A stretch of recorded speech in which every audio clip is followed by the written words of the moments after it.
ராணி, கொள்ளைக்காரி, குற்றவாளி ஜெயலலிதாவிற்கு ஓட்டு கேட்ட விஜய் ஊழலை பத்தி பேசுவதற்கு தகுதியே கிடையாது. குற்றவாளிக்கு ஓட்டு கேட்ட விஜய் திமுக வாயிருக்குங்கிறதுக்கு என்ன வேணாலும் பேசிடுவாரு. நான் தான் சொல்ல, அடிப்படை தரவுகள் ஆதாரங்கள் இல்லாம பேசுறவர்கள் அனைவருமே அடிமுட்டாள்கள். விஜயும் அடிமுட்டாள்.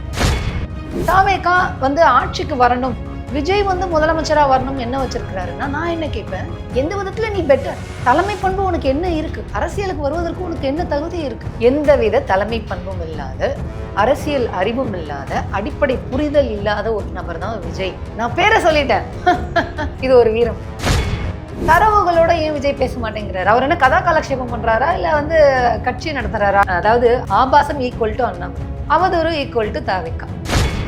திமுகவை அழிக்கிறதே ஒரு கொள்கையா வச்சுக்கிட்டு இருக்கிறதுலாம் விளங்குமா? இவங்க எல்லாருக்குமே ஆட்சிக்கு வரணுங்கிற ஆசைதான் இருக்கே தவிர அரசியலை மாற்ற வேண்டும் அப்படிங்கிற எண்ணம் இல்லை.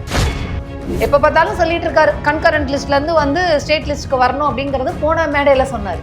ஏன் மசோதாவிற்கு இன்னும் நீங்க கையெழுத்து போடலன்னு கேள்வி கேட்டாரா? பாசிசத்தை கேள்வியே கேட்க மாட்டேங்கிறாரு. எப்ப பார்த்தாலும் பாயாசத்திலே வாய் வச்சுட்டு இருக்காரு. கருப்பை புற்றுநோய் குறித்த சந்தேகங்களுக்கான தங்கம் ஹோப்பை இலவசமாய் அணுகுங்கள்.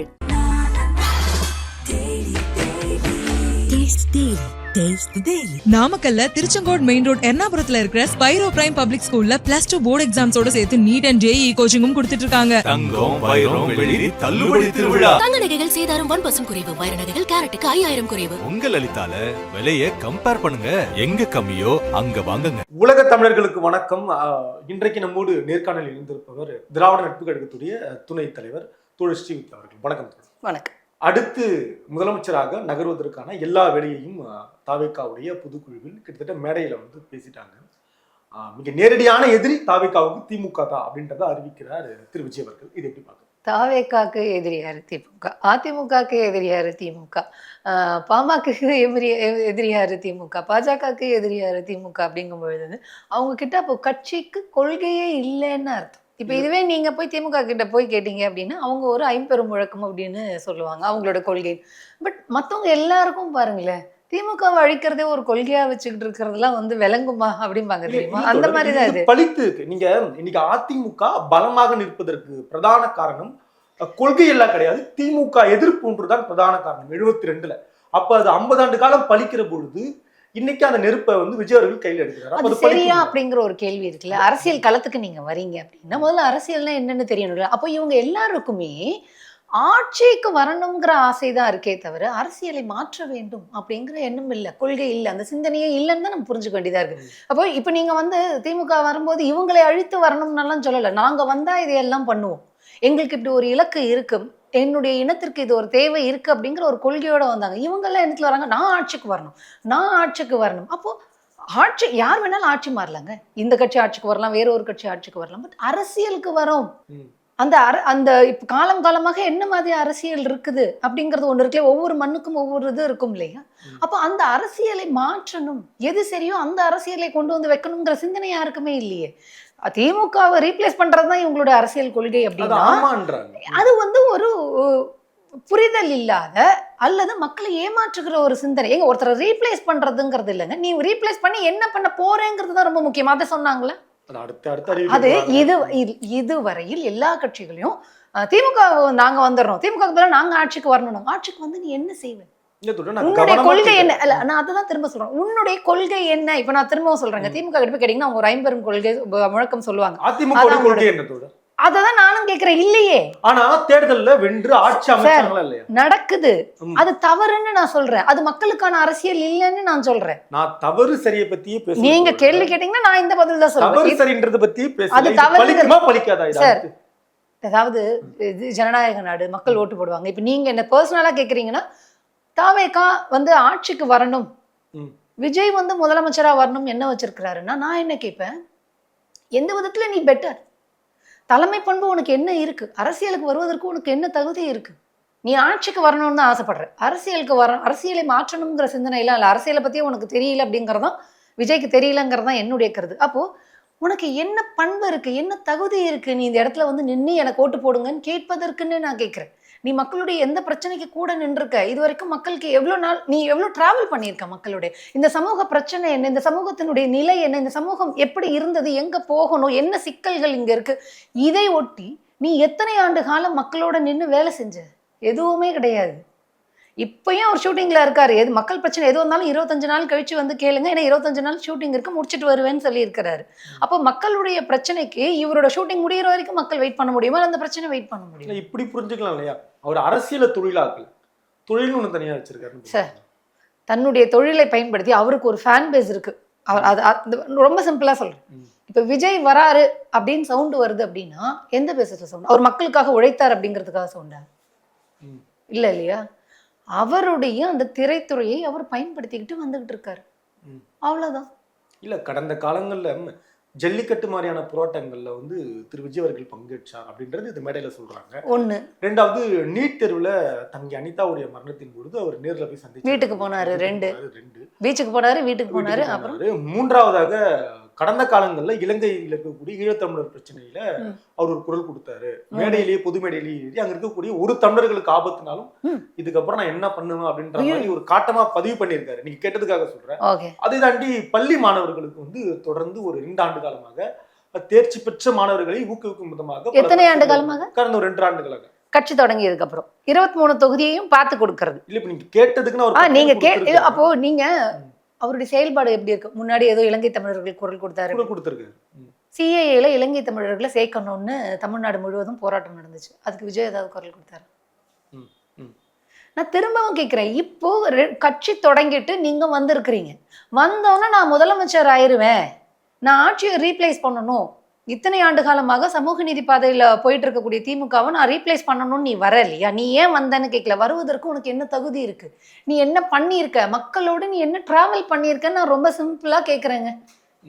கட்சி தொடங்கினதுக்கு அப்புறம் 234 தொகுதியிலேயே இருக்கக்கூடிய மாணவர்களுக்கு நான் வந்து கொடுப்பேன் அப்படின்னா அப்ப அது ஏதோ நீ எதிர்பார்த்து கொடுத்துக்கிட்டு இருக்க அப்படின்னு தான் பொருள். பீச்சுக்கு போனாரு, அனிதா வீட்டுக்கு போனாரு அப்படின்னு சொல்றீங்க. நீட் ஒழிப்பு இப்போ வரைக்கும் நம்ம வந்து பேசிக்கிட்டு இருக்கோம்.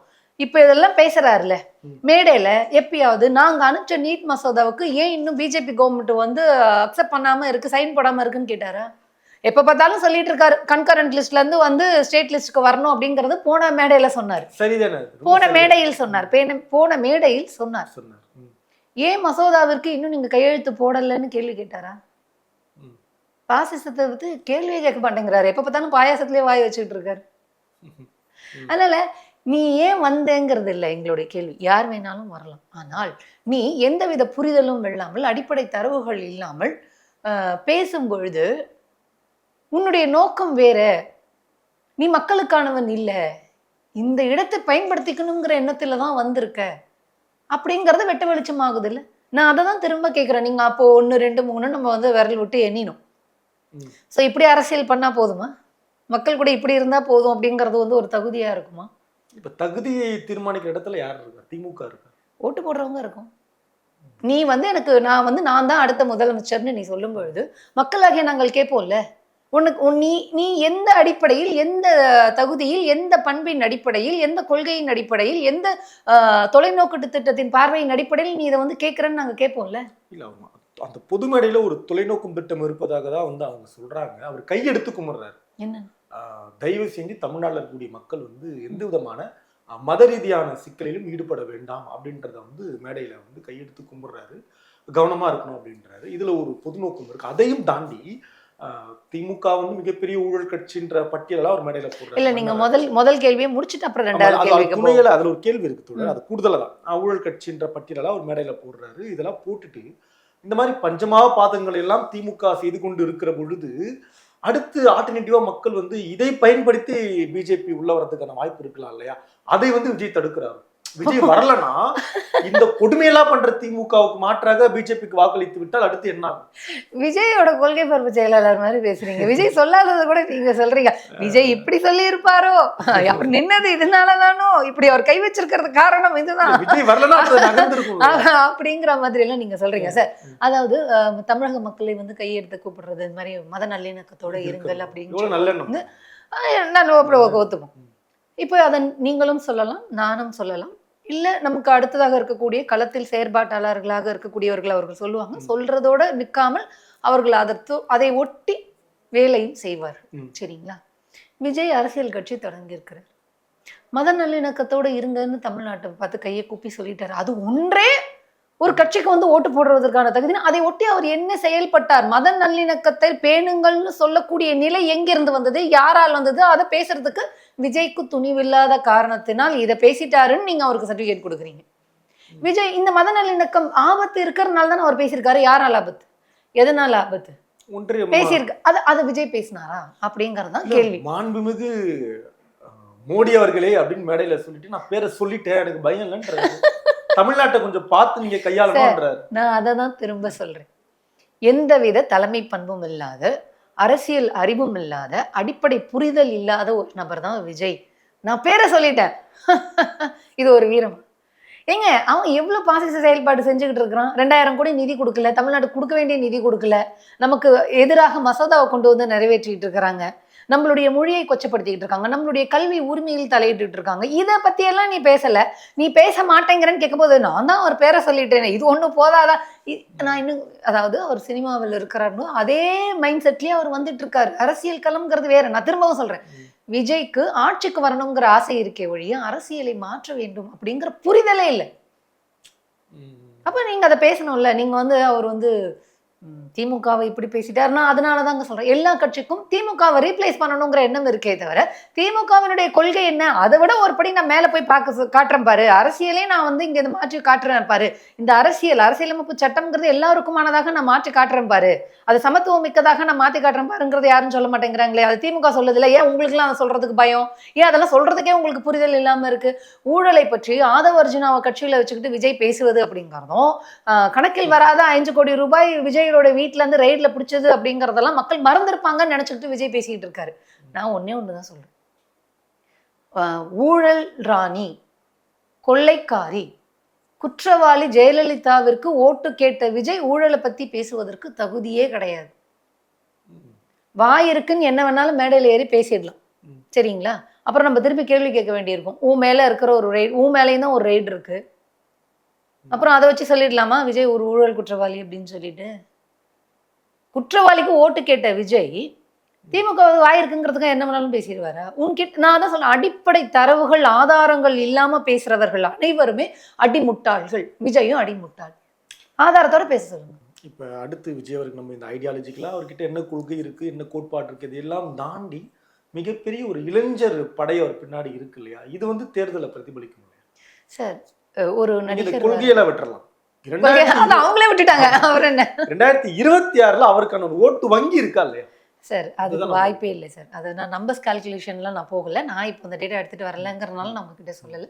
இருந்தாலும் இன் ஜென்ரல் சொல்றேன், பாலியல் பொறுக்கி சீமானிக்கே ஒரு அடிப்படையான ஒரு சின்ன ஒரு ஓட்டு விழுந்தது அப்படிங்கும் பொழுது விஜய்க்கு விழுறதுக்கும் வாய்ப்புகள் இருக்கு. அதை நம்ம இல்லைன்னா நம்ம சொல்ல முடியாது. ஒரு பெர்சன்டேஜ் ஆஃப் ஓட்டு இருக்கும். அவருடைய இளைஞர் பட்டாலும் அவருடைய படத்தை ரசிக்கின்ற, அவருடைய படத்தை பார்க்க போயிட்டு முதல் நாள் ஃபர்ஸ்ட் ஷோ பார்க்க போயிட்டு அந்த தியேட்டரை அடிச்சு உடைக்கக்கூடிய கும்பல் அவருக்கு இருக்கு. அப்படிப்பட்ட ஒரு ஃபேன் இருக்கு. அப்படிப்பட்ட ஃபேன் அவருக்கு ஓட்டு போடுவார்கள். அதெல்லாம் நீங்க வந்து ஏங்க, நான் எதுவுமே கொச்சப்படுத்தலைங்க. நான் இப்ப என்ன கொச்சப்படுத்தினேன்? ஃபர்ஸ்ட் ஷோ போவாங்க, அந்த தியேட்டரை அடிச்சு உடைப்பாங்க, உடைச்சிருவாங்கன்னு சொல்ல. இதுல எல்லா நடிகருக்கும் நடக்கும் சார். நீங்க விஜய் பத்தி இப்ப கேட்டீங்க, நான் விஜய் பத்தி சொல்றேன். அஜித்தோட ஃபேன்ஸ் உடைச்சாங்கிற மாதிரி நான் இது வரைக்கும் நியூஸ் பார்க்கல. ஏதாவது இருந்தா சொல்லுங்க. சரிங்களா? அப்போ விஜயோட ஃபேன்ஸ், இப்படிப்பட்ட ஃபேன்ஸ் இருக்கிறாங்கும் போது அவங்களோட பெர்சன்டேஜ் ஆஃப் ஓட்டு அவருக்கு வரதான் செய்யும். எப்பொழுதுமே ஒரு மாற்றம் அப்படின்னு ஒரு அரசியலை பற்றி புரிதலை ஏற்படுத்தி கொள்ளாதவர்கள், மாற்றம் வேணும் அப்படின்னு நினைக்கக்கூடிய ஒரு ஃப்ராக்ஷன் ஆஃப் பீப்புள் இந்த மாதிரி புதுசா யாராவது வராங்க அப்படின்னா ஓட்டு போடுவாங்க. நீங்க அதையெல்லாம் கையை பிடிச்சி தடுக்க முடியாது. என்னுடைய கருத்து அப்படிங்கறது வந்து தொடர்ந்து மக்களை அரசியல்படுத்தணும், அரசியல்படுத்தின ஒரு விழிப்புணர்வை ஏற்படுத்தணும் அப்படிங்கறத நான் சொல்லுவேன். அந்த புரிதல் இருப்பவர்களுக்கு தான் தெரியும் ஆட்சி மாற்றத்திற்கும் அரசியல் மாற்றத்திற்குமான வேறுபாடு. நான் தேர்ந்தெடுக்கக்கூடிய கட்சி ஆட்சிக்கு வந்து அரசாங்கத்தில் உட்கார்ந்து அரசியலை எப்படி மாற்றுகிறது அப்படிங்கறத புரிதல் இருக்கிறவங்க திமுகவுக்கு ஓட்டு போடுவாங்க. அந்த புரிதல் இல்லாதவர்கள், நீங்க அந்த எம்ஜிஆரோட ஃபேம்ல வந்து ஓட்டு போட்டவங்க அதிமுகவுக்கு போட்டலாம். விஜய்க்கும் அந்த மாதிரி ஒரு ஸ்மால் பெர்சன்டேஜ் இருக்கிறதுக்கான வாய்ப்புகள் இருக்க போடுவாங்க. முதலமைச்சராக வருவாரானா கேட்டாங்க, வாய்ப்பு இல்லை. குறிப்பா திரு செந்தில் பாலாஜி அவர்கள் மீது வந்து ஒரு குற்றச்சாட்டு இருக்கு. 1000 கோடி ரூபாய் ஒரு ஊழல் நடந்திருக்கு, மதுபானம் நடந்திருக்காருன்னு குற்றச்சாட்டு இருக்கு. இந்த குற்றச்சாட்டின் மீது மத்திய அரசு நடவடிக்கை எடுக்க தயங்குறாங்க. இன்னும் கடுமையான நடவடிக்கை எடுக்கல. ஏன்னா டெல்லியில எடுத்திருக்காங்க. அதே நடவடிக்கையை வந்து தமிழ்நாட்டில் எடுக்க தயங்குறாங்க. ஆக திமுகவுடைய ஓனராக பிஜேபி இருக்கிறது அப்படின்ற ஒரு குற்றச்சாட்டு மேல மேடையில பேசப்படுது. யார் பேசினா? ஆதவர்ஜுனா விஜய் கட்சி மேடையில அங்க இருக்கக்கூடிய ஆதரிக்கிறாரு விஜய். ஓகே. இப்போ விஜய் மேல கூட வந்து ஒரு வழக்கு இருக்கு. 5 கோடி ரூபாய் கணக்குல காட்டாத ஒரு வழக்கு இருக்கு. சரிங்க. அதுக்கும் அவர் தூக்கி இப்ப ஜெயில போடல. அதனால வந்து விஜய்க்கும் பிஜேபிக்கும் உடன்பாடு இருக்கு. அவர் தான் ஓனர் அப்படின்னு சொல்லாம. ஆதவர்ஜுனா மாமனார் மேலேயும் கேஸ் இருக்கு. சரிங்களா? அப்போ அவங்கெல்லாம் வந்து அவங்களுடைய ஓனர் பிஜேபி அப்படின்னு சொல்லிடலாமா? சார் 1000 கோடி ரூபாய் இந்த ஊழல் வந்த போது ஏன் அது வந்து அதிமுக பீரியட்ல நடந்ததை பத்தி ஆதவ பேசவே இல்லை. அந்த 1000 கோடி ரூபாய் நம்பர்ஸ் எப்படி அரே பண்ணாங்கிறதே ரொம்ப மர்மமா இருக்கு. இது தமிழ்நாடு லஞ்ச ஒழிப்புத்துறை பதிவு பண்ண வழக்கு. அதுல அதிமுக பீரியட்ல அந்த நிர்வாக முறைகேடு அப்படிங்கிற மாதிரி இருக்கு. இதுல திடுதுப்புன்னு ஈடி வந்து குதிக்குது. அண்ணாமலை 1000 கோடின்றாரு, ஈடி அப்படியே 1000 கோடி அப்படிங்குது. அந்த வழக்கு வந்து நீதிமன்றத்துக்கு போகுது. நீதிபதி கேட்கிறாரு, எந்த விதத்தில் நீங்கள் வந்து ஈடி நீங்க இப்படி ஒரு ஃபோர்ஸ்ஃபுல்லா நீங்க வந்து ஒரு என்கொயரியை கண்டக்ட் பண்ணியிருக்கீங்க, அதாவது சட்டத்தை மீறி தமிழ்நாடு அதிகாரிகளை அரசு அதிகாரிகளை வந்து ரொம்ப ஹார்ஷா ட்ரீட் பண்ணியிருக்காங்க, அந்த விசாரணை மேற்கொண்ட விதம் சரியில்லைன்னு நீதிபதிகள் சொல்லியிருக்கிறாங்க. அடுத்த ஹியரிங் வரும்பொழுது கேள்வி கேட்ட நீதிபதிகள் இந்த வழக்கு விசாரணையிலேருந்து விலகிக்கிறாங்க. அப்புறம் விஜய் கட்சியில இதை பத்தி பேசுறாங்க, திமுக மேல பழிய போட்டு. அப்போ இதையெல்லாம் நீங்க இந்த டாட் எல்லாம் கனெக்ட் பண்ணி பாத்தீங்க அப்படின்னா இவருடைய நோக்கம் என்னன்னா, ஊழல்னு சொல்லி திமுக மீது ஒரு அவதூறை பரப்பி 2026 ஆட்சியை பிடிக்க முடியுமா அப்படிங்கிற எண்ணத்துக்கு இவங்க வராங்க. இவங்க எல்லாருடைய சதித்திட்டமும் அதுதான் இருக்கு. அது வந்து அவங்களுடைய சதித்திட்டம் அப்படிங்கறத நிறைவேறாது. நான் திரும்பவும் சொல்றேன், இப்படி ஒரு ஊழல் அவதூறை பழியை தூக்கி போட்டு ஆட்சியை பிடிச்சி அரசாங்கத்தில் வந்து நீங்க என்ன பண்ணணுங்கிற திட்டத்துல இருக்கிறீங்க. ஊழல் குற்றவாளி ஜெயலலிதாவுக்கு ஓட்டு கேட்ட விஜய் கட்சி ஆரம்பிச்சு 1000 கோடி டாஸ்மார்க் ஊழல், அதுலயும் அதிமுக கை இருக்கு, அதையும் மறைச்சிட்டு பேசுவாரு. அப்புறம் டிஎம்கேக்கும் பிஜேபிக்கும் கூட்டணி இருக்கு, உள்ள வந்து டீலிங் இருக்கு அப்படின்னு பேசினா மக்கள் சிரிப்பாங்க. அப்போ சார் நோக்கம் வந்து தவறா இருக்கு. நான் திரும்பவும் அதுதான் சொல்றேன், நீ ஏன் வந்தேங்கிறது எங்களோட கேள்வி கிடையாது.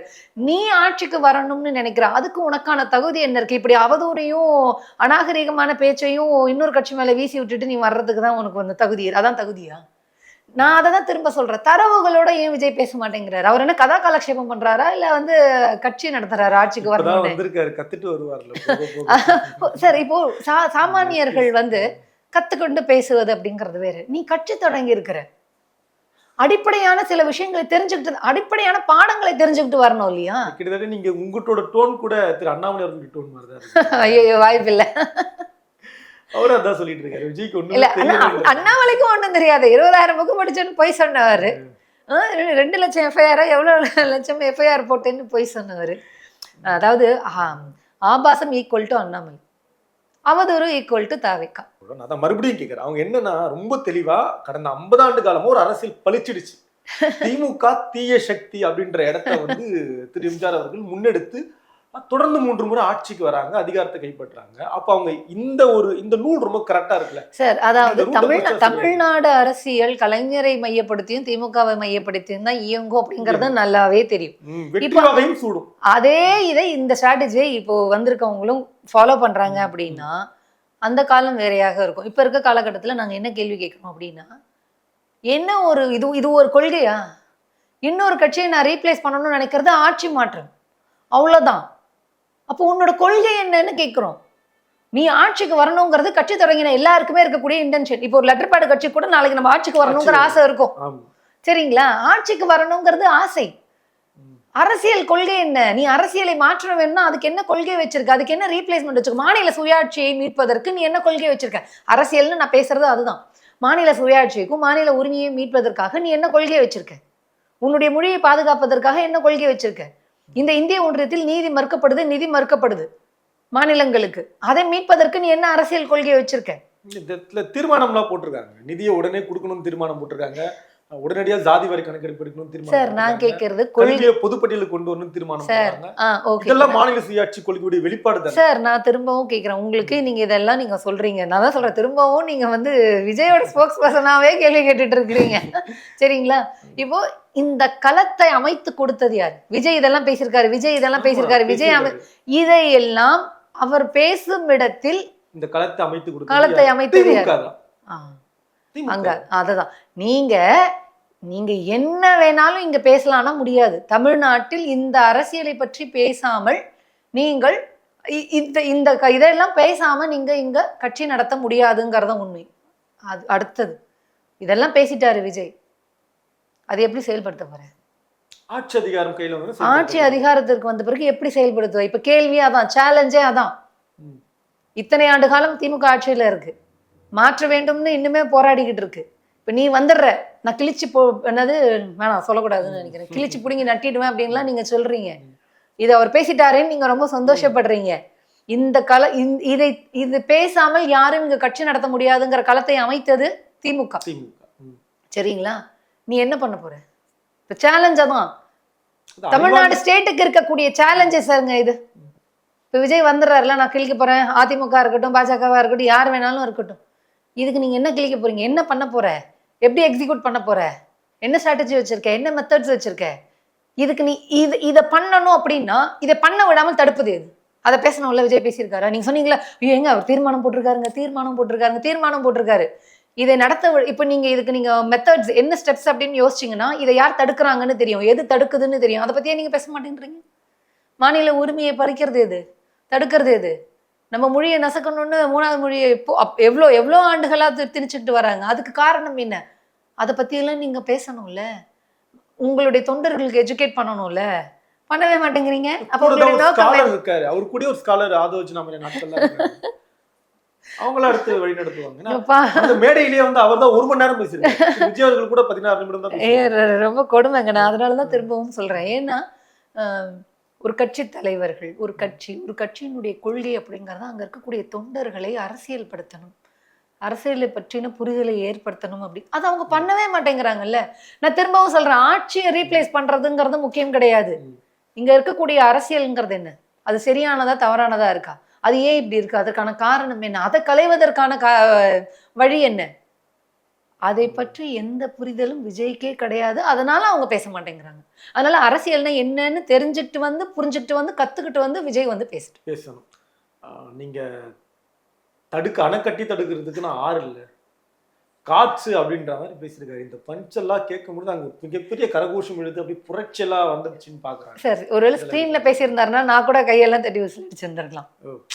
அது சினிமாவா பார்க்கணும். சினிமாவில் இருப்பவர்கள் அரசியலுக்கு வரக்கூடாதுங்கிற கருத்தெல்லாம் எனக்கு கிடையாது. யார் வேண்டுமானாலும் வரலாம். பஞ்சு டைலாக் அடிக்கிறது மட்டுமே ஒரு தலைவனுக்குரிய பண்பாக தகுதியாக எடுத்துக்கிட்டு ஓட்டு போடுறவர்கள் கண்டிப்பாக புரிதல் இல்லாதவர்களாக தான் இருப்பாங்க. அந்த லிஸ்ட்ல நான் கிடையாது. சரிங்களா? அதனால விஜயோட கட்சியில காசு வாங்கிக்கிட்டு பொறுப்பு போடுறாங்க அப்படின்னு இருக்கும்போது அதையே கேட்பதற்கு வக்கற்ற விஜய் திமுகவை பற்றி பேசுறதுக்கெல்லாம் தகுதியே கிடையாது. மீண்டும் ஒரு நிகழ்ச்சியில் சந்திப்போம். நன்றி. கருப்பை புற்றுநோய் குறித்த சந்தேகங்களுக்கான தங்கம் ஹோப்பை இலவசமாய் அணுகுங்கள்.